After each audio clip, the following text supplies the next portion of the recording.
Никој нема право да ја скрие вистината од граѓаните. Ние сме демократите во оваа земја, за разлика од другите кои што се диктатори. И ние мораме да водиме сметка за се.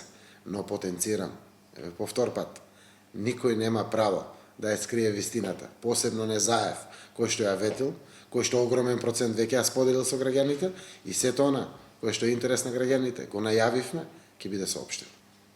Лјупчо Георгиевски предложи меѓусебна амнестија, имаше изјава, значи предложи меѓусебна амнестија меѓу СДСМ и ВМРО ДПМН, затоа што тој, како што вели, убеден е дека СДСМ прислушувала. Прифатлива ли е амнестија за луѓе кои што се збогатиле на криминален начин?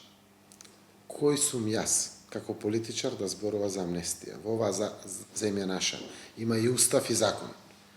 Не само што мора да паднат од власт, мора да одговарат пред власт за кривичните дела кои што ги направиле, за кршењето на законот. Има да го вратат сето тоа што е украдено од Македонија. Постојат закони во оваа земја и за оваа работа. И се кое што согласно закон е украдено, е надвор од она што е докажливо дека го заработиле на честен и законски начин. Се што е надвор од тоа, има да го вратат. Овде никој нема право ни да зборува за амнестии, ниту пак за некакви аболиции или за некакви си замижувања, се во функција на некој си политички диалог или слично. Јас сум Зоран Заев. И гледате како сум решен и храбар во оваа постапка. Мечот ми е на глава, но јас сум само еден граѓанин од оваа наша Македонија.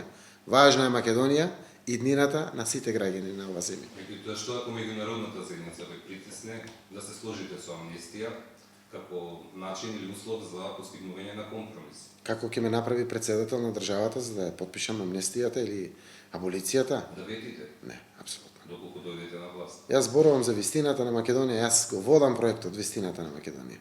Драго ми е што целиот слободарски народ се приклучува на оваа работа. Преку нова организација, интелектуалци, преку граѓаните. Ова расте и ова е несопирливо. Не може Заев да застане на другата страна. Тоа е невозможно. Јас се борам против тоа, што евентуално би можело некој да го постави како услов. Проблемот не е во Заев, не е во граѓаните. Тој тоа што го правел во Македонија. Тој треба да му мисли како тоа во иднина ќе има рефлексии врз него. Тоа не е ниту моја обврска, ниту обврска на граѓаните. Согласно устав и закон, секој што се огрешил има да одговара.